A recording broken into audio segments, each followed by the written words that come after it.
ओम नमः शिवाय।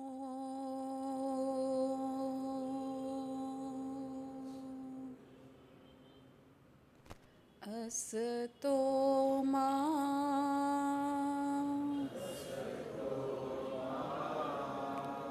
सद्गमय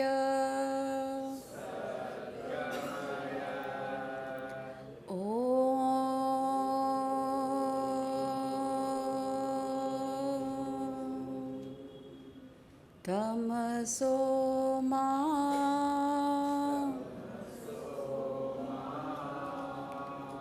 ज्योतिर्गमय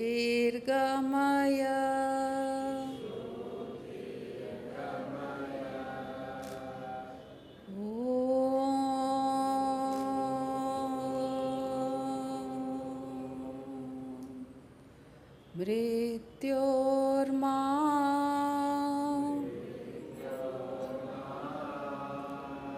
अमृतंगमय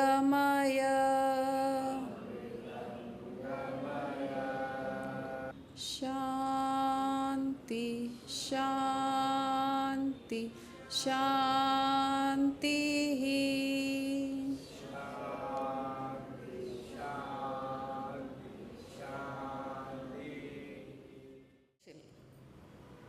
अभी श्राद्ध चल रहे हैं ना, तो ये भी तो एक स्पेशल इवेंट है वैसे हमारे लाइफ में। कोई मनाते हैं, कोई नहीं मनाते। हमारे जैन्स में तो होता ही नहीं है श्राद्ध। लेकिन अब जब ये मार्ग पे आ गए, ज्ञान मार्ग, स्वामी जी से मिले, तो अब ऐसा लगता है हाँ, श्राद्ध भी एक अच्छी चीज़ है, एक नया एस्पेक्ट है हाउ टू ऑफर ग्रैटिट्यूड। श्राद्ध श्रद्धा को कहते हैं, श्राद्ध श्रद्धा प्रकट करने को कहते हैं।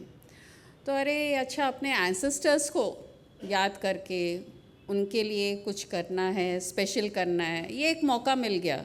अब वो नहीं रहे तो बर्थडेज़ कैसे मनाएं, एनिवर्सरीज़ कैसे मनाएं।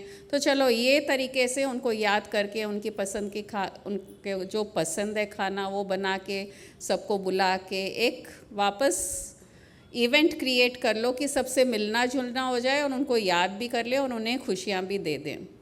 तो श्राद्ध श्रद्धा प्रकट करने का एक तरीका है। और हम हमारे एंसेस्टर्स या जो हमारे फैमिली के बड़े हैं उनको याद करते हैं उस दिन, तो उनके जो एट्रीब्यूट्स थे वो याद आते हैं। वो ऐसे थे, उनमें ये था, उनमें ये था, उनको ये नहीं पसंद था, उनको ऐसा अच्छा लगता था। और जैसे जैसे हम उनकी बातें करते हैं तो ऐसा लगता है कि वो इधर आ गए, हमारे सामने आ गए, हम उनसे बात कर रहे हैं, उनसे ही उनके ही नुक्स भी निकाल रहे हैं, उनकी खुशियाँ भी कर रहे हैं। तो वो फीलिंग जो आती है, अच्छा हम उनके साथ रह रहे हैं थोड़ी देर के लिए। अरे उनको ऐसा नहीं पुरसो, उनको तेल ज़्यादा नहीं पसंद, उनको कम पसंद, अरे उनका नमक ज़्यादा हो गया, उनको कम नमक दे दो, अरे वो शुगर के थे, उनको मिठाई क्यों दे रहे हो। तो ऐसे जब हमारा थॉट प्रोसेस होता है तो हम रीलिव कर लेते हैं, उनको क्रिएट कर लेते हैं वापस, और ऐसा लगता है वापस मिलन हो गया उनके साथ। तो वो जो ब्लेसिंग्स हमको मिलेंगे उनसे, वो ब्लेसिंग्स ही हमको आगे लाइफ में बढ़ा सकती है। ग्रैटिट्यूड ऑफ़र करना, श्रद्धा प्रकट करना ही एक तरीका है जो हमको हमारे एंसेस्टर्स से हमको ब्लेसिंग्स मिल सके। अलग अलग तरह के पकवान, लेकिन बोर हो जाते हैं ना, वही पूड़ी सब्जी, खाली मिठाई अलग, थोड़ा नमकीन अलग। जो करते हैं, हम तो करते नहीं इसलिए आइडिया भी नहीं है, लेकिन हमारे पास टिफ़िन्स आते रहते थे पहले। तो अरे यही खाना तुम लोग को अलग अलग तरीके से, हाँ आज मदर का है तो ये मिठाई, आज फादर का है तो ये मिठाई। तो अच्छा ऐसा है क्या। तो जब हम खाते हैं तो हम भी खुश होते हैं, अच्छा उनको ये पसंद था क्या। जब हम दूसरों के साथ खा रहे हैं तो वो भी तो याद कर रहे हैं, तो वो याद करके उनको भी ब्लेसिंग्स मिल रहे हैं। फैमिली मेम्बर्स को, बहन बेटियों को, सबको बुलाते हैं तो एक एटमॉस्फेयर लाइवली हो जाता है। याद भी करते हैं, रोते भी हैं उनके लिए, लेकिन ऐसा फील होता है कि वो आ गए। और बहुत इजी भी है ये श्राद्ध प्रकट करना, याद करना। लेकिन हमको एक बार साल में एक ही बार क्यों करना है, अलग अलग टाइम भी कर सकते हैं। तिथि के दिन ही क्यों करना है, ऐसा एक सिस्टम भी है कि डेली कर सकते हैं। और जैसे श्राद्ध ऐसा है कि हम सोचते हैं कि कैसे पहुँचेगा, क्यों पहुँचेगा, ज़रूरी नहीं है हम पंडित को खिला रहे हैं तो वो पहुँचेगा नहीं पहुँचेगा। लेकिन अगर हमारी भावना शुद्ध है और पंडित को खिलाएंगे, वो क्रिएट करे नहीं करे उसके मन में भावना, लेकिन हमारी भावना शुद्ध है तो हमारी भावना वहाँ तक पहुँचेगी। जैसे आप सेल फ़ोन में कोई को कॉल करना चाहते हैं, आप कॉल करते हैं, उनसे कांटेक्ट भी हो जाता है, लेकिन आपको मालूम नहीं वो कहाँ पे हैं। वो आपके नेक्स्ट रूम में ही होंगे, अपने फैमिली में ही होंगे, या कहीं दूर यूएस में होंगे। वो हमको नहीं मालूम कि कहाँ हैं जिसको हम कॉल कर रहे हैं, लेकिन कनेक्शन तो होता है। वैसे ही हमारे जो पूर्वज हैं कहाँ हैं, हमारे पास हैं, हमसे कितने दूर है और कितने दूर है, लेकिन हमारी भावना वहाँ तक पहुँचेगी, कैसे न कैसे पहुँचेगी। और जैसे अगर लगता है कि अरे बिज़ी टोन आ रहा है, तो हम क्या करते हैं, वॉइस मेल छोड़ देते हैं, एक मैसेज छोड़ देते हैं। तो वैसे ही हम उनको याद करके, आपकी बहुत याद आ रही थी, हमने आज ये प्रिपेयर किया, आपकी ये आदतें बहुत अच्छी लग रही थी, एक वॉइस मेल करके छोड़ दो, उनके लिए कुछ अच्छा कर दो, जो आस पास है उनको खुशी दे दो, तो वो कैसे भी वो सोल तक पहुँचेगा ही पहुँचेगा। ये कॉस्मिक लॉ है।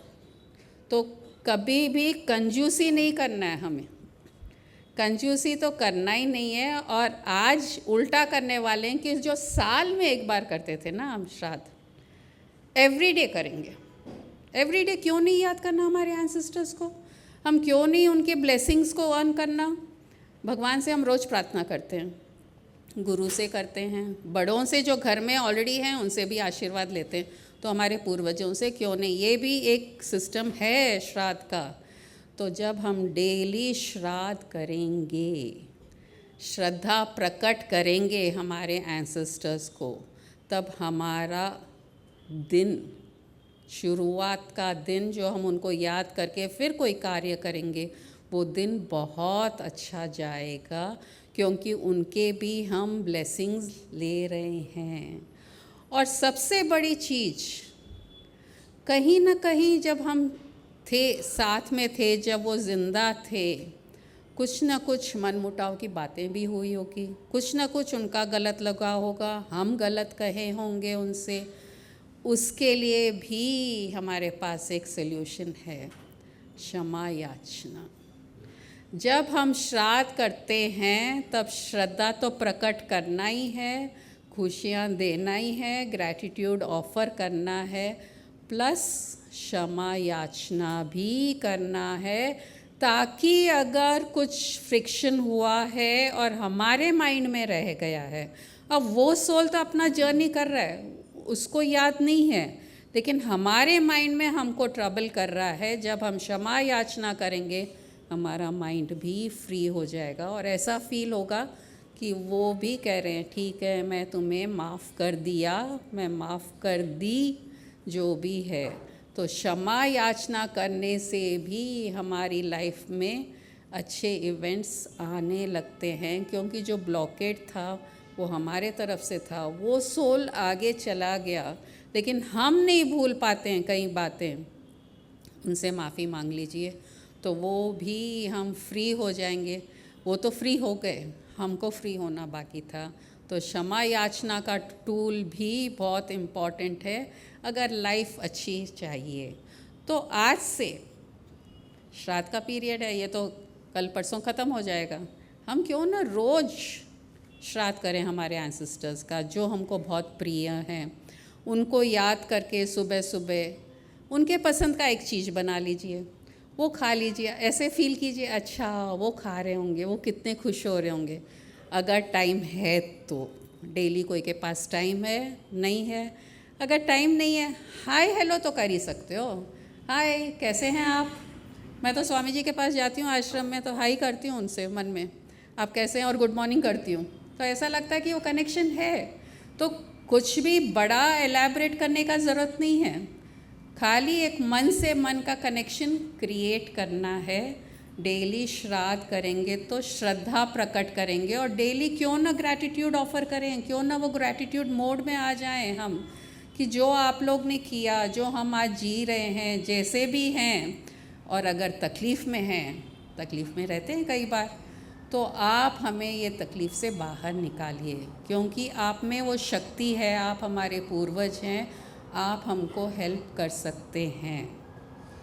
ये जब हम प्रेयर करेंगे, अपने आप वो कॉस्मिक प्ले ऐसा होता है कि वो प्रेयर सुना जाता है, क्योंकि हमने भावना से की है और हमारी तकलीफ़ें कम होने लगती है, क्योंकि हम डेली ब्लेसिंग्स ले रहे हैं हमारे एंसेस्टर्स से। उनको श्रद्धा प्रकट करके, ग्रैटिट्यूड ऑफ़र करके हम डेली उनसे ब्लेसिंग्स ले रहे हैं। और क्षमा याचना रोज़ करने में क्या प्रॉब्लम है? आसपास के लोगों से करें नहीं करें, क्या पता वो जिससे हम क्षमा याचना मांग रहे हैं वो हमारे पास में ही है, हमारी पति होंगे, पत्नी होंगे, हमारे बच्चे होंगे, जिनके साथ हमारा मन मुटाव या कुछ भी अनबन हो रहा है, वो ही कोई फॉर्म में आए हुए हैं। तो जब हम क्षमा याचना उनको करते हैं, यहाँ हमारे रिलेशनशिप्स ठीक हो जाएंगे, क्योंकि वो रूप में वो आए हुए होंगे। तो ये भी कितना अच्छा एक तरीका है। डेली अगर हम क्षमा याचना उनसे करेंगे तो जो आसपास है वही है हमारे एंसेस्टर्स। दूर भी हैं, कोई जानवर होगा, कोई चिड़िया होगी, उनसे क्षमा मांगेंगे तो चिड़िया आने लगेगी, कुत्ता बिल्ली भी आएंगे, और फिर हमको एक मौका मिलता है खुशी देने का। खुशी देने का हमको अलग अलग तरीके से दिन में एटलीस्ट 8-10 तरह की खुशी देने की कोशिश करनी चाहिए। ये भी श्राद्ध का एक नियम है, खुशी देना, क्योंकि हम श्राद्ध कर रहे हैं तो उनको याद करके उनको खुशी देना चाहते हैं, खुद को भी खुश करना चाहते हैं। दुख का मोमेंट है, वो हमसे बिछड़ गए, लेकिन याद करके हम जब कोई को याद करते हैं, अरे तुमको कल ही याद कर रही थी, अच्छा ऐसा था क्या, हमको कितना अच्छा लगता है। तो वैसे ही याद करना एक खुशी देने का तरीका हो गया। तो कोई आ गया भूखा है, उसको खाना खिला दीजिए, कोई पानी मांग रहा है, पानी दे दीजिए, क्योंकि जैसे ही भूख लगी हुई है और अगर भूखे को खाना मिल गया तो वो तो आपको आशीर्वाद देगा ही देगा, तृप्त हो जाएगा। और प्यासा तो ज़्यादा, क्योंकि एक बूंद पानी भी प्यास बुझा सकती है। तो चिड़िया के लिए, जानवरों के लिए, गर्मी है जब रख दीजिए पानी। तो डेली ये सब छोटे एक्ट्स करेंगे ना आप, तो बहुत ज़्यादा एक खुशी का माहौल आप बांट रहे हैं, लेकिन खुद खुश होना रह जाए सीख लेंगे। जो अब तक दुखी हो रहे थे, नहीं ये ऐसा है वो वैसा है, माइंड में अब क्या चलेगा, सुबह कर लिया ना, श्राद्ध किया है, श्रद्धा प्रकट की है, अब खुशी देना है, तो अच्छा चलो आज इसको खुशी देती हूँ। माइंड में जो एक थॉट प्रोसेस है वो खुशी का आ जाता है। तो हम कोई को दुख देना नहीं चाहते हैं। अरे आपको तकलीफ़ हो रही है, आप बैठ जाओ, मैं खड़ी हो जाती हूँ। अच्छा आपको बच्चा तंग कर रहा है, लाओ मैं 2 मिनट पकड़ लेती हूँ, आप और कुछ काम कर लो। ऐसे छोटे छोटे मौके बहुत मिलेंगे जहाँ हम डेली खुशी दे सकते हैं। और क्षमा याचना तो करेंगे तो हमारे घर वाले सब खुश होने लग जाएंगे, क्योंकि जब क्षमा याचना का भी हमारे मन में भाव आ गया, नेक्स्ट हमारे यही थॉट आएगा कि अरे अब हमको ये गलती नहीं करनी है, अरे अब हमको ये दुख नहीं देना है, अरे ऐसा हमको नहीं करना और सामने वाले को नहीं पसंद था। तो हमारा जो एक नेचर था, एक एटीट्यूड था, वो चेंज हो जाता है और हम खुश रहने लग जाते हैं, खुद खुशियाँ बांटते हैं, श्रद्धा प्रकट करते रहते हैं। और क्षमा याचना करने से एटमॉस्फेयर भी बहुत अच्छा होने लग जाता है फैमिली में, बाहर लोगों के साथ। श्रद्धा और श्राद्ध, श्राद्ध श्रद्धा प्रकट करना हो गया। स्वामी जी के साथ तो ये हम बहुत बार देखे हुए हैं, मैंने शेयर भी किया है। ऐसा लगा कि जो चले गए उनके लिए कर रहे हैं, यहाँ हम डेली जो हैं उनके लिए भी कर सकते हैं। शायद वो कनेक्टेड होंगे इसलिए मन में आ रहा है उनके लिए करने के लिए। जो स्वामी जी का मैंने शेयर किया, रेलवे स्टेशन पे थे, रात का टाइम था, ठंड थी, स्वामी जी वॉक कर रहे थे प्लेटफॉर्म पे, तो वहाँ देखे थे 15-20 लोग ठंड से ठिठुर के, जो लेबर क्लास है, वहाँ सोए हुए थे, कंबल नहीं थी उनके पास।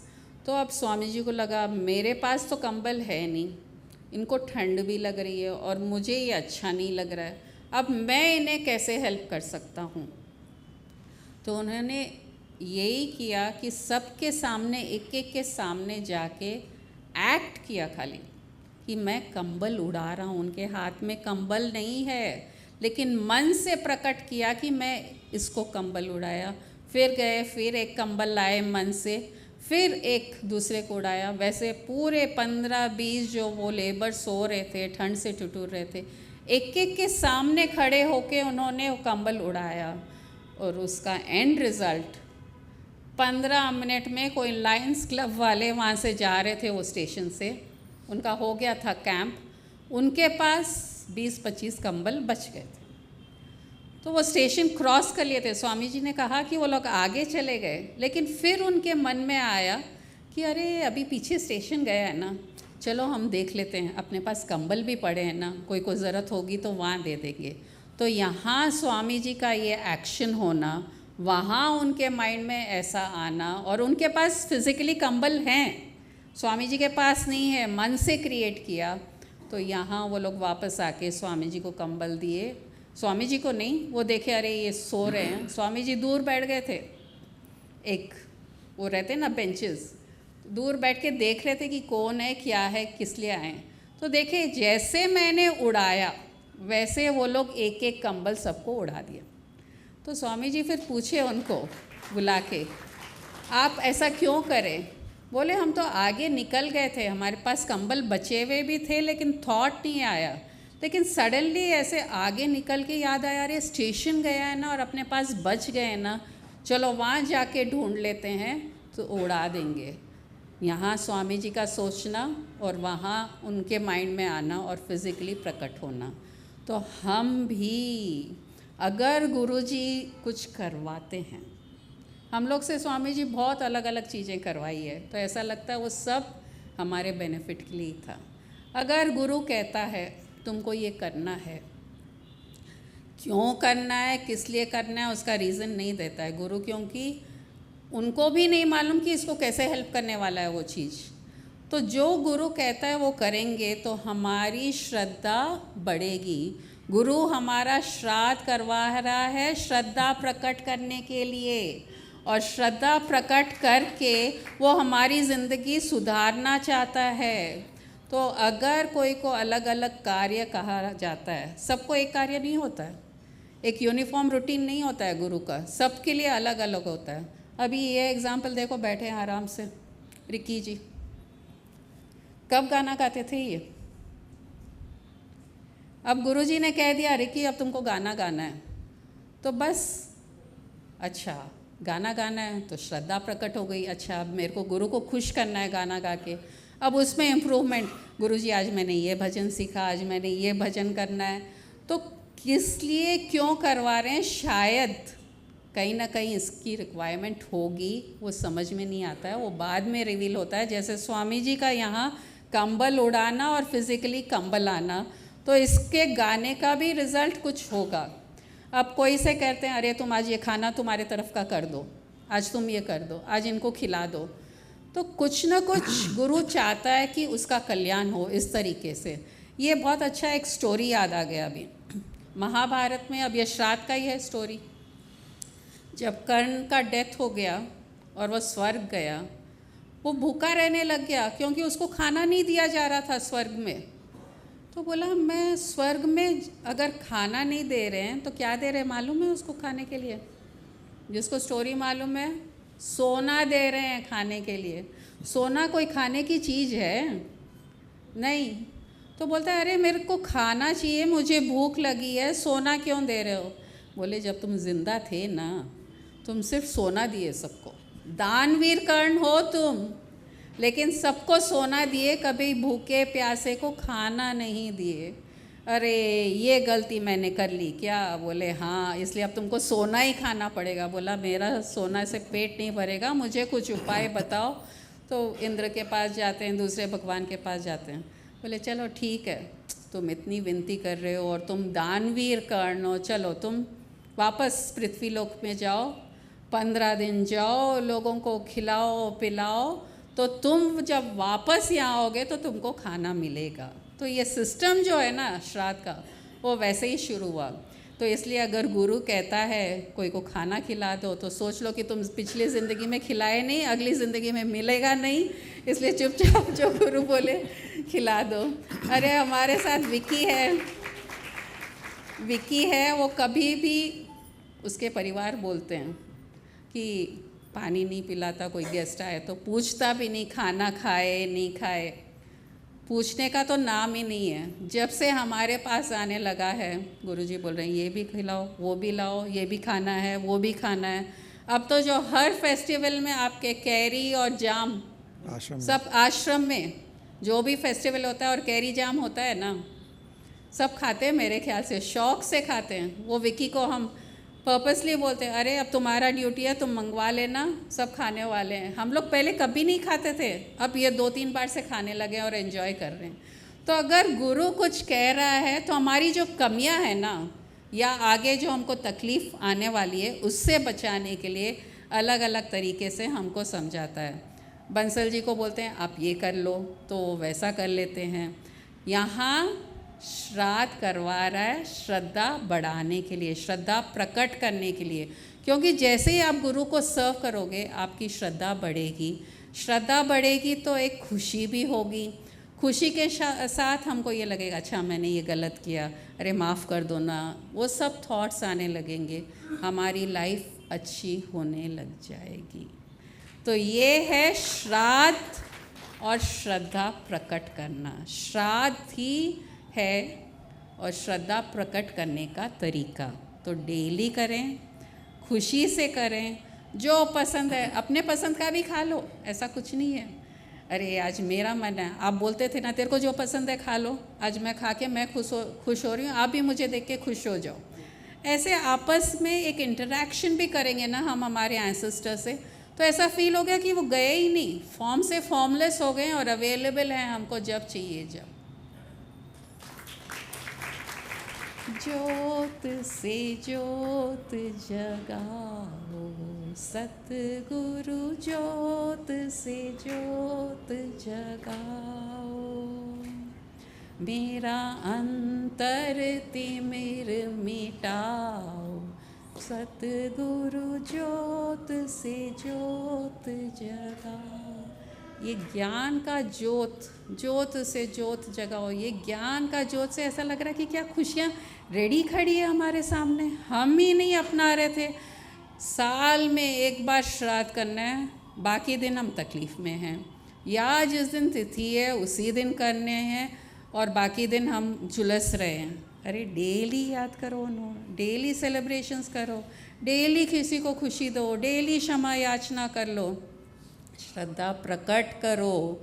आसपास फैमिली मेंबर्स को कहिए, बड़ों को कहिए आपके कारण ये ऐसा हुआ, बड़े को हेल्प चाहिए उनको हेल्प कर दीजिए, क्योंकि वो भी तो हमारे पूर्वज होंगे, हमारे बच्चे भी तो हमारे पूर्वज होंगे, हमारे फ्रेंड्स भी तो हमारे पूर्वज हो सकते हैं।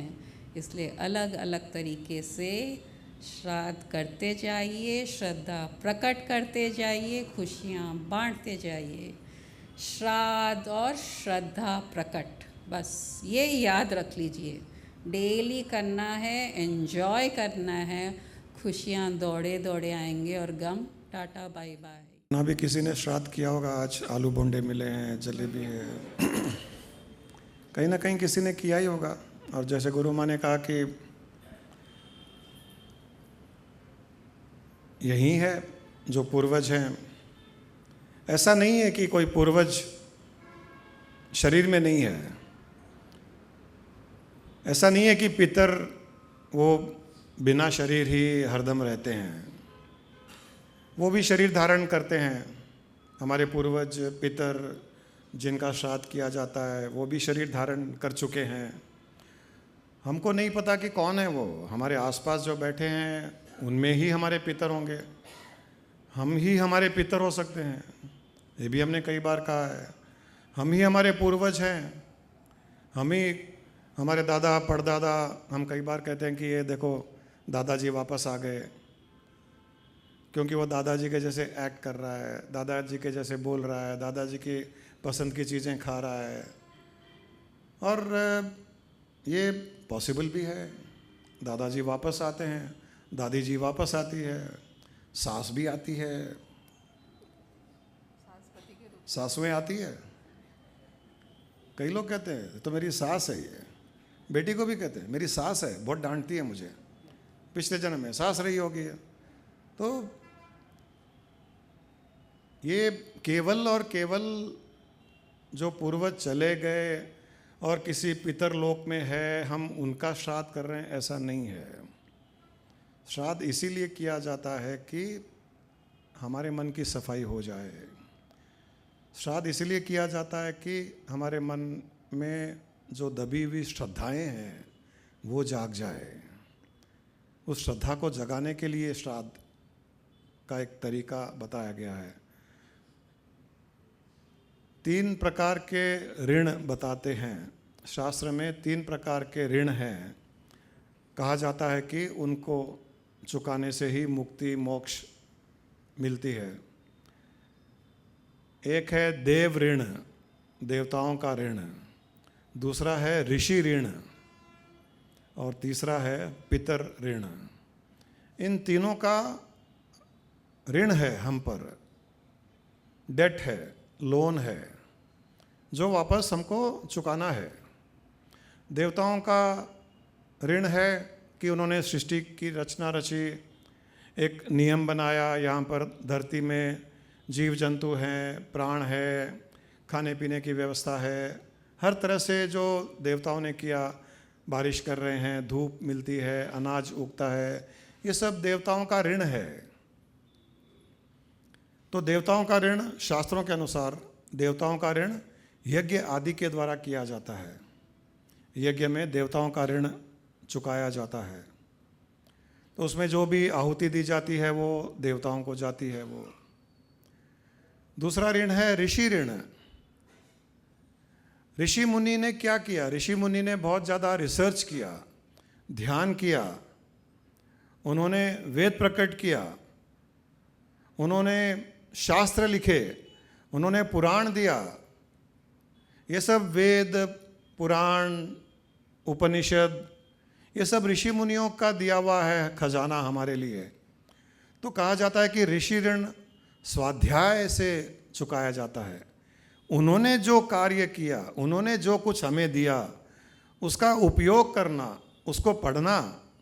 जैसे अगर मैंने कोई पुस्तक लिखी है और मैं आपको देता हूँ, तो आप पढ़ोगे तो मेरा ऋण चूक जाएगा, नहीं तो ऋण चुकेगा नहीं कि मैंने तो दिया और आपने उसका उपयोग नहीं किया। आपने खाना भेजा और मैंने खा लिया तो ऋण चुक गया। तो वैसे ही ऋषि मुनि का ऋण है स्वाध्याय करना। स्वाध्याय के साथ में जो उन्होंने हमें विज्ञान दिया है, उन्होंने हमें योग दिया है, ऋषि मुनियों ने हमें ज्ञान दिया है। ज्ञान, योग, ध्यान, मंत्र, नाम भगवान का, ये सब जो ऋषि मुनियों ने दिया है, इसको जब जीवन में उतारते हैं, उस योग को हम जीवन में उतारते हैं, ध्यान करते हैं, मंत्र जाप करते हैं, भगवान का नाम लेते हैं, तो ऋषि ऋण चुकाया जाता है। और पितर ऋण दान पुण्य के द्वारा पितर ऋण चुकाया जाता है। अन्नदान के द्वारा पितर ऋण चुकाया जाता है। इस प्रकार से ये तीनों ऋण चुकाने के हमको एक तरीके बताए गए हैं कि जब तक हम ऋण चुकाएंगे नहीं, हम मुक्त नहीं हो पाएंगे। हम कितने भी शरीर धारण कर लो, हम बार बार शरीर में आते रहेंगे, क्योंकि ऋण चुकाना है।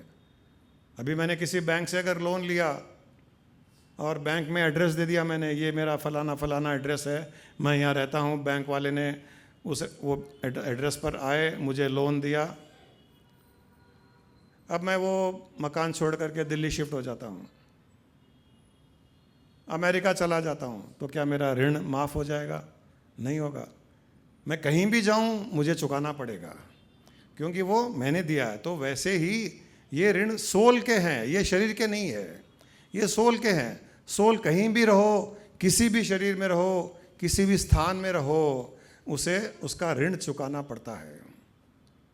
इसीलिए ये विधि विधान दिया गया है, कर्मकांड बनाए गए हैं। लेकिन धीरे धीरे ये कर्मकांड एक मैकेनिकल हो गए हैं। ये ऋषि मुनियों ने, गुरुओं ने, पंडितों ने शास्त्र के ज्ञाता ने ये कर्मकांड विधि विधान इसलिए बनाए हैं कि उस कर्मकांड के द्वारा हमारी भावना जागे। जो एक ऑब्जेक्टिव था, एक उद्देश्य था इन सब कर्म कांडों का, यज्ञ का, हवन का, अभिश्राद्ध का, या इस प्रकार के अन्नदान का, और भी जो कर्म कांड है, व्रत का, ये सारे के सारे कर्म कांड विधि विधान केवल और केवल हमारी भावना को जगाने के लिए है। हम भावना को नहीं जगा करके उसको करने के लिए कर लेते हैं। केवल करना है इसलिए कर लिया। श्राद्ध के समय पंडितों को बुलाया, खाना खिला दिया, दक्षिणा दे दी, हमने सोचा कि श्राद्ध पूरा हो गया। नहीं हुआ। इससे श्राद्ध पूरा नहीं होता है, ये ऋण चुकाया नहीं जाता है। सबसे पहले तो पंडित ही खुश नहीं है। अभी पूर्वज तो बहुत आगे की बात है। पंडित ही खुश नहीं है, उसको दक्षिणा उसके हिसाब से नहीं मिली। उसकी एक्सपेक्टेशन दक्षिणा की बहुत ज़्यादा थी, हमने हमारे हिसाब से दी। हमने उसे कपड़ा दिया, वो कपड़ा दे करके ये क्या कपड़ा दिया है, वो ब्रांडेड नहीं दिया, सस्ता कपड़ा दे दिया, कम दक्षिणा दी। पंडित ही खुश नहीं है। फिर वो 4 जगह खाना खा के आया ऑलरेडी, ये जलेबी ऐसी है, ये पूड़ी ठीक नहीं है, ये सब्जी में नमक कम है, वो ही नाराज़ हो रहा है। पितर तो और नाराज़ होंगे। मैकेनिकली करोगे तो आशीर्वाद नहीं मिलेगा, श्राप मिलेगा। मैकेनिकली करोगे, करने के लिए करोगे, डर से करोगे तो आशीर्वाद नहीं मिलेगा, श्राप मिलेगा। पंडित ही श्राप देके जा रहा है। यही श्राप दिया तो पूर्वज भी श्राप ही देंगे, आशीर्वाद कहाँ से देंगे? उनको भी तो बिना नमक का पसंद नहीं आता है। उनको भी डायबिटिक था, चले गए तो शुगर की चीज़ें पसंद नहीं आ रही है, ज़्यादा मीठा हो गया, ज़्यादा नमक हो गया, मिर्ची ज़्यादा हो गई, एसिडिटी वैसे ही थी। मैकेनिकली करोगे तो श्राप मिलेगा, भावना से करोगे। हम किसी को प्यार से, जिसको डायबिटिक है, प्यार से उसको मिठाई खिला दो, वो आशीर्वाद देगा। और बिना मन के किसी को खिलाने के हिसाब से खिला दो, उसको दे दो, वो खुश नहीं होगा, वो आशीर्वाद नहीं देगा, वो श्राप देगा। प्यार से थोड़ी मिर्ची भी ज़्यादा है, नमक कम है, उसको सब अच्छा लग जाएगा। थोड़ा और ले लीजिए ना, मैंने मेरे हाथ से बनाया है, आपके लिए स्पेशली बनाया है। प्यार से दोगे तो वो अच्छा बुरा स्वादिष्ट है या नहीं है खा लेगा और उसका मन प्रसन्न होगा।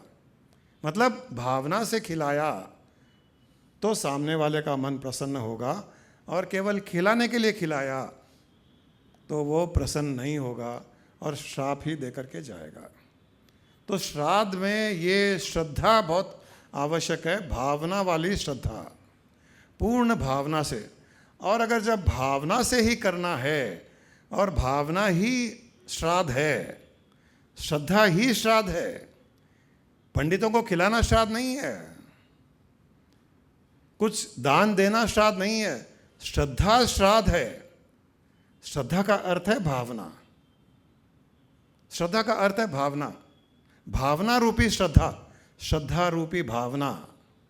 और जब भावना ही प्रकट करनी है, श्रद्धा से ही कुछ करना है, तो आपको इन 15 दिनों में ही श्राद्ध करना है, 16 दिनों में श्राद्ध करना है, विधि विधान से श्राद्ध करना है। इसकी कोई आवश्यकता नहीं है, किसी पंडित को खिलाना है, कोई आवश्यकता नहीं है।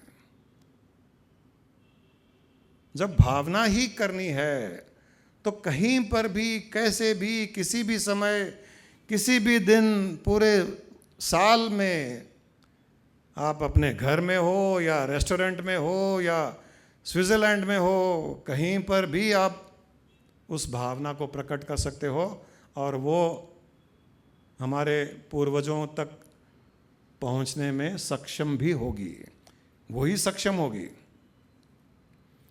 अभी गुरु माँ ने फ़ोन की बात की कि हम फ़ोन करते हैं किसी को तो हमको पता नहीं है कि कहाँ है वो इंसान, लेकिन जहाँ पर भी ये फ़ोन चला जाता है, हमारा कॉल वहाँ तक चला जाता है, वो चाहे हमारे घर में ही अगले दूसरे रूम में हो या और कहीं सिटी में हो या दूसरी कंट्री में हो, वो नेटवर्क कैच कर लेता है। लेकिन सपोज हम कहीं से फ़ोन कर रहे हैं, वहाँ नेटवर्क नहीं है, नेटवर्क ही नहीं है, तो हमारा फ़ोन जाएगा क्या? हमारा फ़ोन किसी को भी नहीं जाएगा। नेटवर्क अगर नहीं है और उस जगह से फ़ोन कर रहे हैं जहाँ नेटवर्क नहीं है, तो वो फ़ोन सामने वाले को जाएगा ही नहीं। वैसे ही अगर भावना नहीं है तो जाएगा ही नहीं हमारी श्रद्धा। नेटवर्क ही नहीं है। अरे अंदर का नेटवर्क तो चाहिए, और नेटवर्क या तो वाईफाई चाहिए या नेटवर्क चाहिए। वाईफाई सब जगह है, अक्सर वाईफाई मिल जाएगा, लेकिन वाईफाई में पासवर्ड चाहिए। पासवर्ड पता हो तो फिर कनेक्ट हो जाएगा, और वाईफाई का पासवर्ड है श्रद्धा। ये टाइप कर दीजिए पासवर्ड, पहुंच जाएगा। भावना, ये पहुंच जाएगा। देवताओं का ऋण, ऋषि ऋण, पितरों का ऋण, ये तीनों ऋण हमारे जीवन का एक भाग बन जाना चाहिए, एक पार्ट बन जाना चाहिए, जीवन शैली का एक भाग बन जाना चाहिए। ये कोई खास दिनों में करने की चीज़ें नहीं है, सुबह करने की चीज़ नहीं है, रात को करने की चीज़ नहीं है। ये तो दिन रात करने की चीज़ें हैं, और तीनों ऋण हमारे व्यवहार से झलकनी चाहिए। देवताओं का ऋण, जब भी खाओ, बारिश आए, धूप, विटामिन डी मिल रहा है ना, फ्री में मिल रहा है ना। धूप में चले जाओ, विटामिन डी मिल रहा है। बारिश हो रही है, पानी मिल रहा है। हम बारिश होती है, अभी देखो पूरा कीचड़ हो जाएगा, अभी देखो रोड्स पूरे टूट जाएंगे, अभी ट्रैफिक जाम हो जाएगा। आभार प्रकट तो होता ही नहीं है। इंद्र देवता को आभार प्रकट कर दो, इंद्र देवता को करो, किसी भी देवता को करो, या उस शक्ति को करो, ईश्वर को करो, भगवान को करो। हमारे मन से आभार प्रकट होता ही नहीं है। बारिश हुई, सीधा सबसे पहले आभार प्रकट होना चाहिए। अरे रोड जाम तो बाद में होगा, कीचड़ बाद में होगा, खड्डे बाद में भरेंगे, वाटर लॉगिंग बाद में होगा। पहले ही वाटर लॉगिंग, पहले ही नाले ओवरफ्लो करेंगे, पहले ही ड्रेनेज का पानी बाहर निकलेगा, पहले ही घर में पार्किंग लॉट में पानी आ जाएगा। ये थॉट, हम कितने सूखे हो गए, कितने ड्राई हो गए। एक अच्छी बात, अच्छी भावना सबसे पहले प्रकट होनी चाहिए। कुछ भी हो जाए, सुबह सुबह धूप निकले, सूर्य को देखो तो वाह। लोग किस लिए सूर्य की पूजा करते हैं, जल चढ़ाते हैं? इसीलिए कि एक भावना प्रकट हो। ये अलग बात है कि जल चढ़ाने वाले भी मैकेनिकली, क्योंकि जल चढ़ाना है, किसी ने कहा है सुबह सुबह सूर्य देवता की पूजा करो, वो फटाफट जाता है, जल लेता है, वो लेट हो रहा है तो भी जल फट फट फट चढ़ाता है, ना मंत्र जाप करता है। वो नहीं है। आपको एक स्माइल आनी चाहिए सुबह सुबह सूर्य को देख करके। अपने आप को 2 मिनट सूर्य देवता की धूप में खड़े होकर के एक विटामिन डी लेने का भाव और उसका एक आभार प्रकट करने का तरीका, वो आना चाहिए। वो सूर्य देवता की पूजा है, वो देवताओं का ऋण चुकाना है। वो आपके बॉडी में विटामिन डी जैसे जैसे कम होता जाएगा, फिजिकल हेल्थ की बहुत बड़ी प्रॉब्लम। आज के दिन तो किसी भी डॉक्टर के पास जाइए, कुछ भी होता है सबसे पहले कहता है विटामिन डी, B12 टेस्ट करा लो। क्योंकि हम धूप में जा नहीं रहे हैं। धूप में जाते भी है तो भी उस धूप को देने वाले का ऋण नहीं चुका रहे ना, तो वो भी विटामिन डी प्रोड्यूस नहीं होने देता है। तो सुबह यहां से शुरू होना चाहिए दिन। सूर्य देवता का आभार प्रकट करो। जब स्नान कर रहे हो तो जल देवता का आभार प्रकट करो। वहां पर भी कुट कुट कुट कुट, आजकल देखो म्यूनसिपालिटी का पानी ऐसा आ रहा है, म्यूनसिपालिटी का पानी ऐसे आ रहा है। अरे बाद में कुट कुट कर लेना। पहला विचार, पहला थॉट, पहली भावना तो अच्छी आनी ही चाहिए। सामने दुश्मन भी है, दुश्मन भी है और दुश्मनी करनी है, कर लो, पहले उसकी तारीफ करो। आप आए, बहुत अच्छा लगा, क्योंकि आज मैं आपसे दुश्मनी निकाल सकता हूँ। अरे ठीक है, फिर देखो दुश्मनी निकालने का मज़ा भी आएगा। फिर बताओ कितनी अच्छी दुश्मनी निकलेगी या नहीं निकलेगी या क्या होगा। पहले तो एक आभार उसका, आप मेरे जीवन में आए। जीवन में कभी कभी दुश्मन का आभार भी प्रकट करना सीखो, क्योंकि वो ही तो है जो आपको श्राप के रूप से ईश्वर से मिलाने की प्रार्थना कर रहा है। हे भगवान, इसको उठा ले। तो किसको बोल रहा है? इसको नहीं बोल रहा है हे किशोर उसको उठा ले, हे भगवान इसको उठा ले। भगवान को कह रहा है कि इसको उठा ले। इसका अर्थ है हे भगवान तू इसको अपने आप में लीन कर ले। अरे आशीर्वाद ही तो दिया है, उसका तो सबसे ज़्यादा आभार प्रकट करना चाहिए। इसका अर्थ ये नहीं है कि दुश्मनियाँ करते रहो, दुश्मन को रखो, वो नहीं है। लेकिन अगर है किसी कारण से तो उसका आभार भी सबसे पहले प्रकट होना चाहिए। इस प्रकार से देवताओं का ऋण चुकता है जब हम, जो प्रकृति से हमको मिला है, धूप है, पानी है, हवा है, वायु देवता, ये शास्त्रों में इन सबको देवता का नाम दे दिया है। अब हम उसको देवता रूप से आभार प्रकट करो या हम वायु को वायु रूप से आभार प्रकट करो, कुछ फर्क नहीं पड़ता है। हमको कोई ज़रूरी नहीं है कि ये मानना है कि कोई देवता है जो वायु दे रहा है, कोई सूर्य देवता है जो सूर्य को प्रकट कर रहा है, कोई ये देवता है वो देवता है। जिसको मानना है वो माने, जिसको न मानना है तो वायु के लिए ही आभार, सूर्य के प्रकाश के लिए आभार, अन्न के लिए आभार, जल के लिए आभार, अग्नि के लिए आभार। आग ही नहीं होती, खाना कैसे खाते?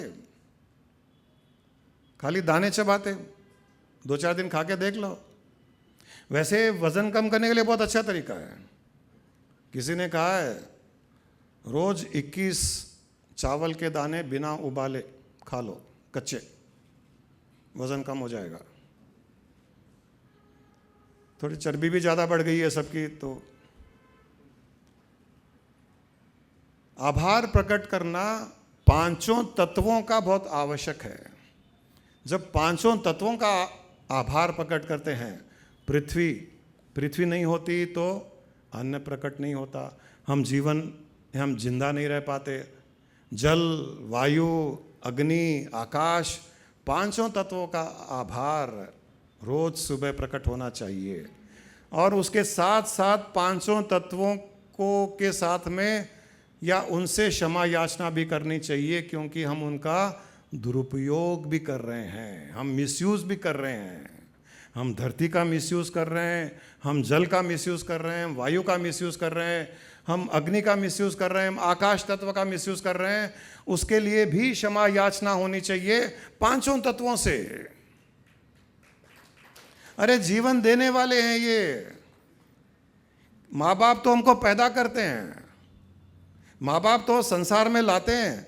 हमारे पितर हमको संसार में लाए, उसके लिए उनका आभार है।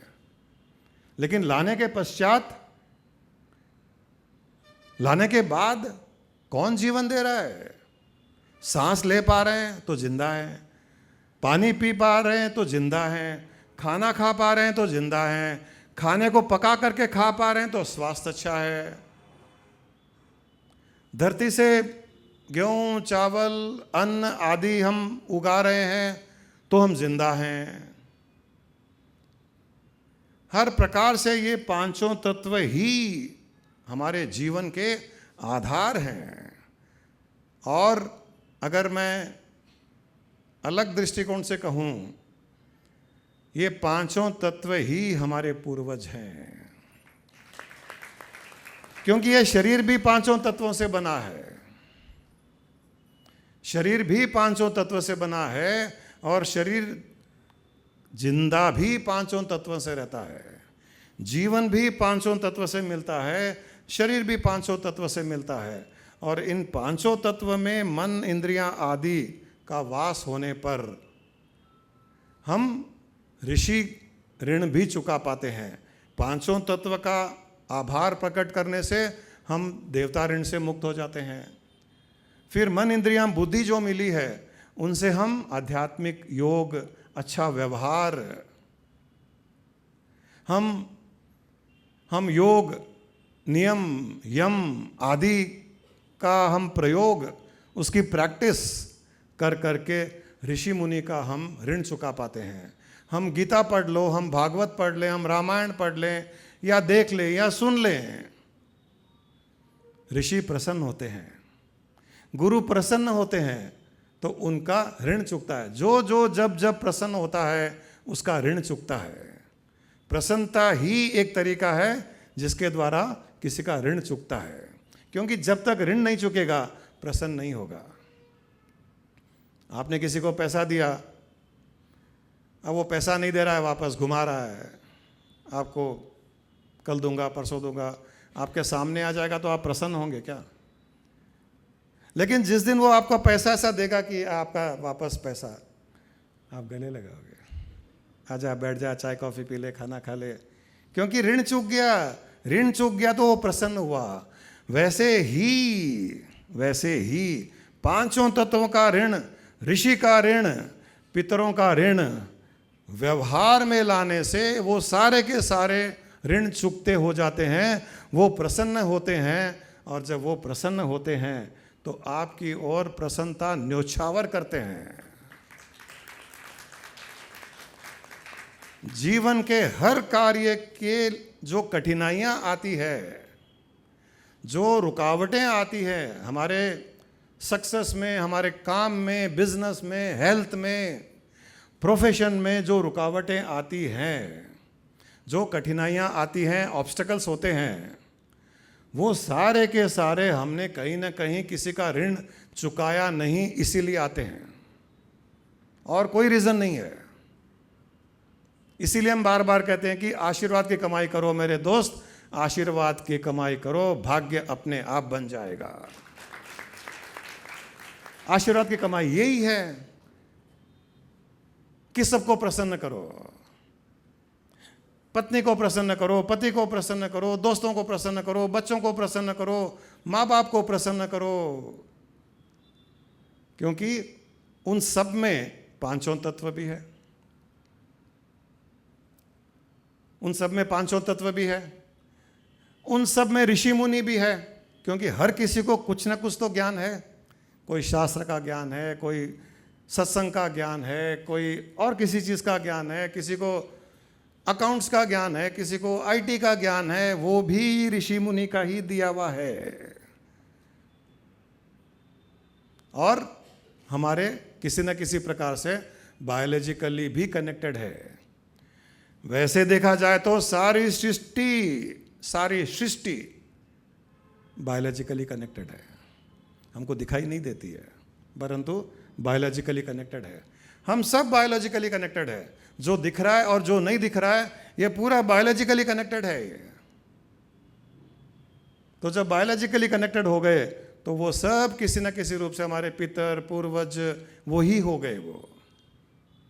तो जब किसी को भी प्रसन्न करते हैं, एक इंसान को प्रसन्न कीजिए, एक इंसान को प्रसन्न कीजिए, उस एक इंसान के मुस्कुराहट से, उसकी प्रसन्नता से तीनों ऋण, देवता ऋण, ऋषि ऋण, पितर ऋण चुक जाएगा। और कितने मौके हैं हमारे पास में, जो गुरु माँ ने कहा कि कभी जरूरी नहीं कि इंसान को ही कीजिए, किसी भी जीव को कर दीजिए।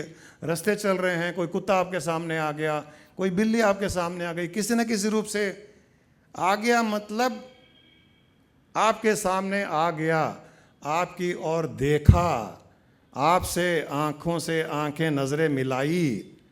किसी भी जानवर ने, कुत्ते ने हो, पक्षी ने हो, छिपकली हो, सांप हो, गधा हो, कुत्ता हो, बैल हो, गाय हो, अगर आंखों से आंखें मिला ली तो मान लीजिए कि आपका रिश्तेदार रह चुका है, वो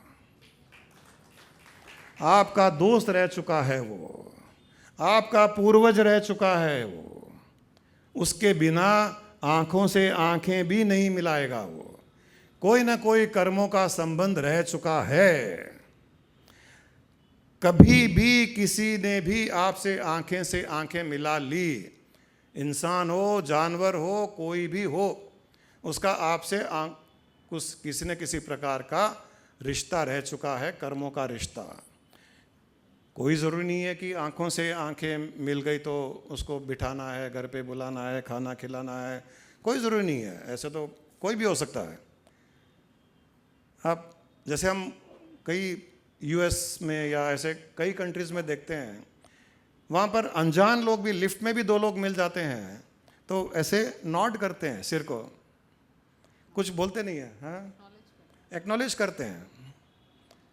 कोई पूछेगा नहीं आपका नाम क्या है, कहाँ से आए, क्यों आए, कहाँ जाना है। वो इंडिया में पूछते हैं कौन हो, क्या काम है, किस लिए आए हो, क्या चाहिए। मन में रहता कि चोर होगा। अरे चोर भी है, चोर डाकू भी है और चोरी करने आया। आप उसको स्माइल करके ऐसे बोलिए, चोरी करना भूल जाएगा, पड़ोसी के वहाँ चला जाएगा। उसको भी पसंद नहीं आता है कि अच्छे इंसान के वहाँ चोरी करूं। चोरी का भाव भी चला जाएगा उसके मन से, और थोड़ा सा डांट डपट किया, गुस्सा किया, चोरी भी करेगा, मार के भी जाएगा। दो काम करेगा, 1+1 फ्री। ये किसी को प्रसन्नता देने का अर्थ यही है कि हमने किसी को नॉट किया, उसको एक्नॉलेज किया, उसकी रेस्पेक्ट की। जहाँ कुछ दे सकते हैं खाने पीने के लिए वहाँ दे दिया, जहाँ केवल सिर को नॉड करने से काम चल जाता है वहाँ कर दिया। किसी भी प्रकार से किसी को प्रसन्नता देना, इसका अर्थ है तीनों ऋण चुकाना और मुक्त हो जाना। ये एक गलतफहमी भी है। लोग श्राद्ध कहते हैं कि इसलिए भी करते हैं कि हम जब तक पिंडदान नहीं करेंगे पूर्वजों का, पितरों का, हम तर्पण नहीं करेंगे, अर्पण नहीं करेंगे, ये नहीं करेंगे, वो नहीं करेंगे, तो भटकते रहेंगे, उनकी मुक्ति नहीं होगी। ये करने से उनकी मुक्ति होती है। उनकी मुक्ति हमारे पर टिकी हुई है क्या? इसका मतलब है कि हम भी मुक्ति के मार्ग पर चल रहे हैं तो हमारी मुक्ति गारंटीड नहीं है, क्योंकि हम जिसके पूर्वज रह चुके हैं, अगर कल के दिन हम सपोज कोई अमेरिका में पैदा हुए और इंडियन लड़की पसंद आ गई तो अगले जन्म में इंडियन में पैदा हो गए, इंडिया में। अब अमेरिका में हमारे कोई बच्चे पोते पोतियां तो हमारा पिंड दान करेंगे नहीं, तो हमारी मुक्ति होगी नहीं। किसी भी जीव की मुक्ति, मोक्ष किसी भी कर्म कांड पर निर्भर नहीं होती है। हर किसी को अपने कर्मों के द्वारा, अपने प्रयास के द्वारा, अपने पुरुषार्थ के द्वारा मुक्ति मोक्ष पानी पड़ती है। ये एकदम गलत धारणा है कि श्राद्ध करने से किसी की मुक्ति मोक्ष होता है। ये नहीं होता है। हम केवल जो श्राद्ध करते हैं आभार प्रकट कर रहे हैं, क्षमा याचना कर रहे हैं कि हमारा चित्त शुद्ध हो जाए। वो चले गए, वो कहीं ना कहीं जन्म भी ले लिए, वो अपने कर्मों के अनुसार अपनी यात्रा कर रहे हैं।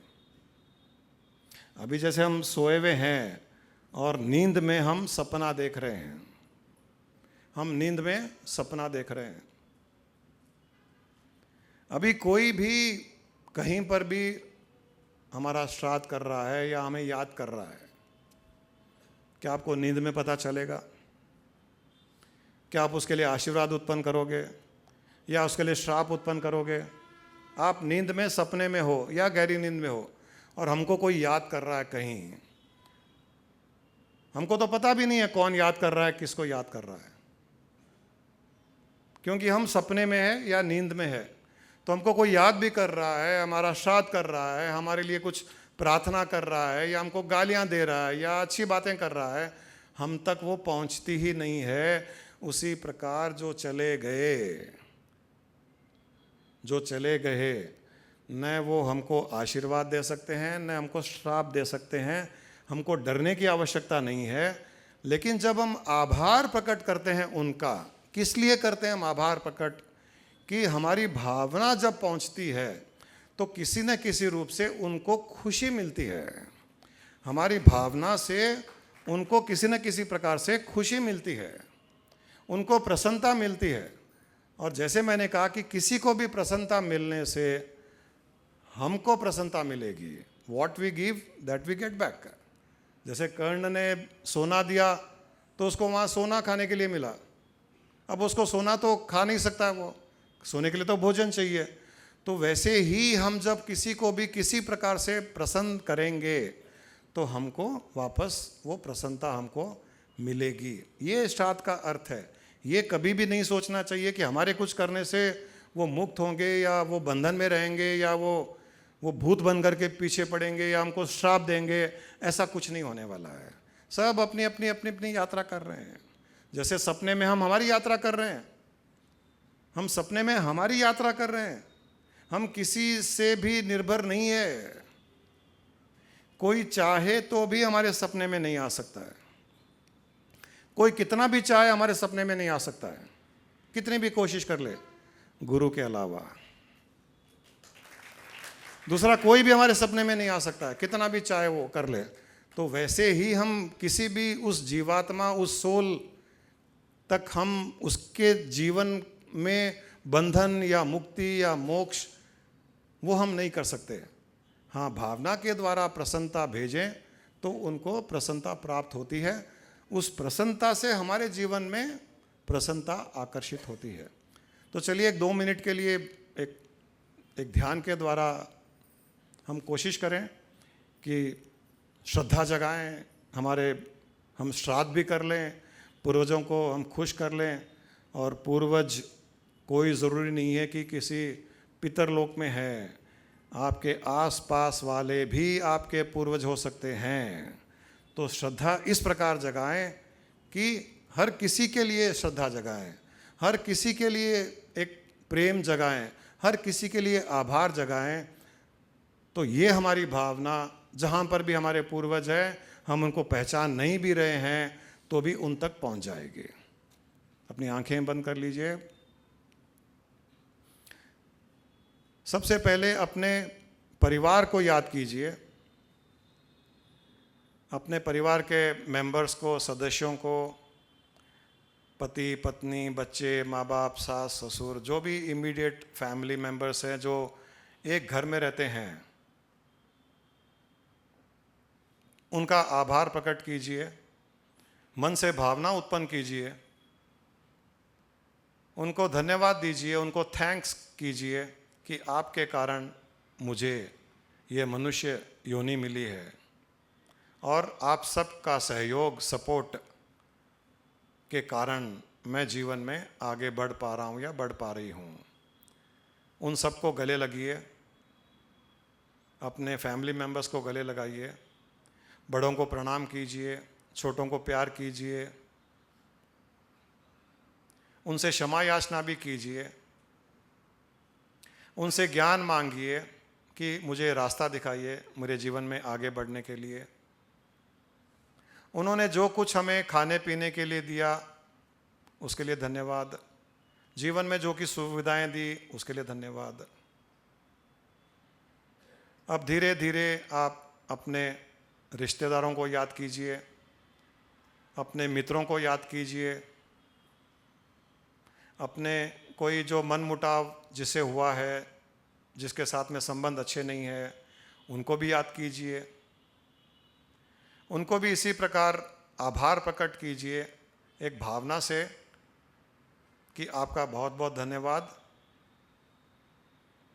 जानकारी में या अनजाने में मुझे पता है कि आपका कोई ना कोई अच्छा सहयोग मेरे जीवन में रहा है और इसके लिए धन्यवाद। सबके चेहरे पर एक प्रसन्नता देखिए, मुस्कुराहट देखिए, सब खुश हैं। अब धीरे धीरे आप अपनी रेंज को बढ़ाइए और लोगों को याद कीजिए, आपके बिजनेस, आपके ऑफिस में, आपके कलीग्स, आपके बॉस, आपके कम्युनिटी में रहने वाले, दूसरे देशों में रहने वाले, जहाँ पर भी जितने भी लोगों का आपके साथ संपर्क हुआ है, मनुष्य हो या किसी और योनि के हो, जितने भी सारी धरती पर, सारी दुनिया में जितने भी लोगों से जितने भी जीवों से आपका संपर्क हुआ है, उन सब को आप धन्यवाद दीजिए, आभार प्रकट कीजिए। डायरेक्टली या इनडायरेक्टली, नोन या अननोन तरीके से आप सबका मुझे किसी न किसी प्रकार से सहयोग मिला है, इसके लिए धन्यवाद। मुझे आशीर्वाद दीजिए कि मेरे जीवन में कोई कठिनाइयाँ न रहे, मैं जीवन में आगे बढ़ूं। उन सब से क्षमा याचना भी कीजिए कि कभी न कभी किसी न किसी रूप में, किसी न किसी जन्म में अगर किसी न किसी प्रकार से हमने उनका दिल दुखाया है तो उसके लिए हम क्षमा याचना भी करते हैं। सारी सृष्टि पर ध्यान दीजिए, आकाश पर ध्यान दीजिए। अगर कोई लोक हैं, कोई पितरलोक हैं, कोई स्वर्ग लोक है, कोई नरक लोक है, या और कई लोक अगर हैं, तो हम उन सब का भी आभार प्रकट करते हैं।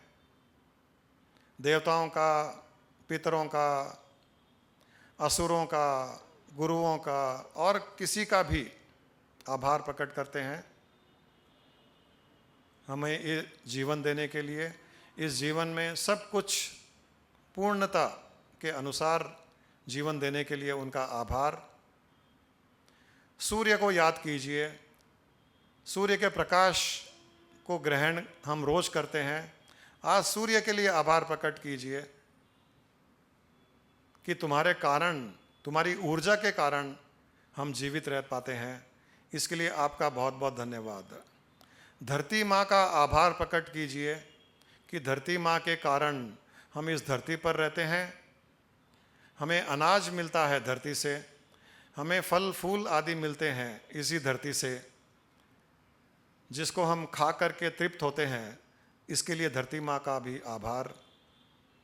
जल तत्व का आभार प्रकट कीजिए कि जल से प्यास बुझती है, अपने शरीर को हम शुद्ध रखते हैं, अपने कपड़ों को, घर को, हर प्रकार से शुद्धि जल के कारण प्राप्त होती है, तो जल का आभार प्रकट कीजिए। अग्नि का भी आभार प्रकट कीजिए। अग्नि में वो गर्माहट है, जो एक वार्मथ है, और उस गर्माहट के बिना, उस गर्माश के बिना हम जीवित भी नहीं रह पाते हैं। हम कई काम नहीं कर पाते हैं, कई कार्य नहीं कर पाते हैं, खाना नहीं बना पाते हैं। हम कई ऐसे काम है जो अग्नि के कारण किया जाता है, तो उस अग्नि को भी, उस अग्नि का भी आभार प्रकट करें। वायु का आभार प्रकट करें कि हम दिन रात 24 घंटे हम सांस के द्वारा वायु को ग्रहण करते हैं, वायु को अंदर लेते हैं, वायु को बाहर छोड़ते हैं, जिसके कारण हम जीवित रह पाते हैं। उस वायु का आभार प्रकट करें। वायु में छुपे हुए प्राण है, उस प्राण का आभार प्रकट करें। हमें प्राण शक्ति मिलती है, प्राण शक्ति के द्वारा ही हम सब कार्य कर पाते हैं, सोच पाते हैं। उस प्राण शक्ति का आभार प्रकट करें। आकाश तत्व का आभार प्रकट करें। वही है जो सारे दूसरे तत्वों को धारण किए हुए हैं। आकाश तत्व ही है जो धरती को धारण किया हुआ है। आकाश तत्व ही है जो सूर्य को धारण किया हुआ है, चंद्रमा को धारण किया हुआ है, तारों को धारण किया हुआ है। उस आकाश तत्व का आभार प्रकट करें। ऋषि मुनियों का आभार प्रकट करें। उन्होंने हमें शास्त्र दिए हैं, उन्होंने हमें जीवन जीने की विद्या दी है, उन्होंने ज्ञान दिया है। गुरुओं का आभार प्रकट करें, वो भी हमें ज्ञान दे रहे हैं, एक अच्छा जीवन जीने का तरीका बता रहे हैं। उन गुरुओं का आभार प्रकट करें। सृष्टि में जितने भी ऋषि मुनि हुए हैं या आगे होंगे, जितने भी गुरु हुए हैं, अभी हैं और आगे होंगे, उन सब का आभार प्रकट करें, क्योंकि ज्ञान के प्रकाश में ही हम एक अच्छा जीवन जी पाते हैं। ज्ञान के प्रकाश में जीवन की कठिनाइयाँ दूर होती है। उन गुरुओं का, ऋषि मुनियों का आभार प्रकट करें। अपने पूर्वजों का आभार प्रकट करें। इस प्रकार से आभार श्रद्धापूर्वक प्रकट करें। इस प्रकार आभार प्रकट करने से, श्रद्धापूर्वक आभार प्रकट करने से, हम इस पल जितने भी हमारे जन्म हुए हैं, उन जन्मों में जितने भी देव ऋण, ऋषि ऋण और पितर ऋण हमारे ऊपर थे, हमारे जीव पर, आत्मा पर, मन पर थे, आज वो सारे के सारे ऋण चूक गए हैं। हम सारे ऋणों से मुक्त हो गए हैं। हमने आज सारी सृष्टि का आभार प्रकट किया, पांचों तत्वों का आभार प्रकट किया, ऋषि मुनियों का आभार प्रकट किया, पितरों का आभार प्रकट किया, पूर्वजों का आभार प्रकट किया। अपने शरीर का आभार प्रकट कीजिए, अपनी आत्मा का आभार प्रकट कीजिए, मन बुद्धि इंद्रियों को उनका भी आभार प्रकट कीजिए। जो जो आपकी कल्पना में आता है उन सब का आभार। लोका समस्ता सुखिनो भवन्तु, इस प्रकार से सारी सृष्टि के लिए सुख की भावना, अपने शरीर के लिए भी सुख की भावना, अपने शरीर के भीतर जो ऑर्गन्स है उनके लिए सुख की भावना, मन के लिए भी सुख की भावना, इंद्रियों के लिए सुख की भावना, पांचों तत्वों के लिए सुख की भावना, देवताओं के लिए सुख की भावना, पितरों के लिए सुख की भावना, अन्न के लिए सुख की भावना, फल फ्रूट आदि उन सब के लिए सुख की भावना। एक अच्छी भावना के द्वारा, पूर्ण भक्ति भाव के द्वारा इन सब का आभार, वायु के लिए, सूर्य की रोशनी के लिए, चंद्रमा की रोशनी के लिए, दिन के लिए, रात के लिए, घर के लिए, हर किसी के लिए केवल आभार ही आभार।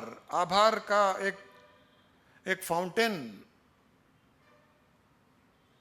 कि आपके शरीर के भीतर, आपके हृदय के भीतर से, आपके अंदर से इतना आभार का फाउंटेन क्रिएट हो गया है कि वो आपकी आभार की तरंगें सारी सृष्टि में फैल गई है। इस पल सारी सृष्टि आपसे प्रसन्न है और उस प्रसन्नता का संकेत है, उस प्रसन्नता का यही संकेत है कि आज आपके सारे ऋण चुक गए हैं। आपकी यात्रा, अपनी ही मुक्ति, अपना ही मोक्ष, अपना एनलाइटनमेंट, उस ओर कोई रुकावट नहीं आएगी। आपके किसी प्रोफेशन में रुकावट नहीं आएगी, बिजनेस में रुकावट नहीं आएगी, आपके स्वास्थ्य में कभी कोई तकलीफ नहीं आएगी ये ऋण चूकने से। और इसी प्रकार रोज हर दिन इस प्रकार का आभार प्रकट करते हुए अपने ऋण, आगे के ऋण को भी आप चुकाते रहें। अपने दोनों हाथों को जोड़कर हृदय से एक बार फिर से सारी सृष्टि का आभार, सारे जीवों का आभार, सारे आत्माओं का आभार, सारी योनियों का आभार, सारे देवताओं का आभार, ऋषि मुनियों का आभार, गुरुओं का आभार, पितरों का आभार, परिवार के सदस्यों का आभार, अपने शरीर का आभार, अपने मन इंद्रियां बुद्धि का आभार प्रकट करते हुए बहुत सुख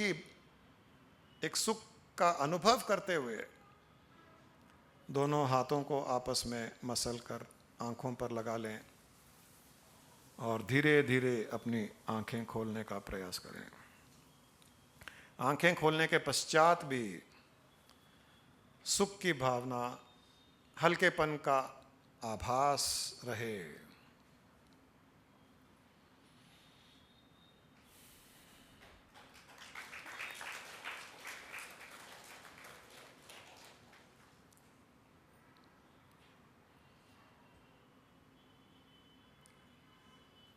आज तक का, इस पल तक का तो मैंने आपका ऋण चुकवा दिया है। और मैंने नहीं, आपने ही चुकाया है, आपने अपनी भावना से चुकाया है। और जिस किसी को भी एक हल्कापन का अनुभव हो रहा है, ये ध्यान के पश्चात जिस किसी को भी हल्केपन का अनुभव हो रहा है, अच्छा लग रहा है, सुख की भावना हो रही है, समझ लीजिए आपका ऋण चुक गया है। समझ लीजिए आपका ऋण चुक गया है, एक पैसे का ऋण भी बाकी नहीं है। और इसी ध्यान को इसी प्रकार से आप रोज जब जब मन में आए इस प्रकार से आप आभार प्रकट करते रहें सारी सृष्टि का और अपने जीवन को आगे बढ़ाते रहें। सुखपूर्वक आप जीवन जिए, सारी सृष्टि का आशीर्वाद आपकी ओर आकर्षित होता रहेगा। समस्ता सुखिनो भवन्तु, लोका समस्ता सुखिनो भवन्तु, लोका समस्ता सुखिनो भवन्तु।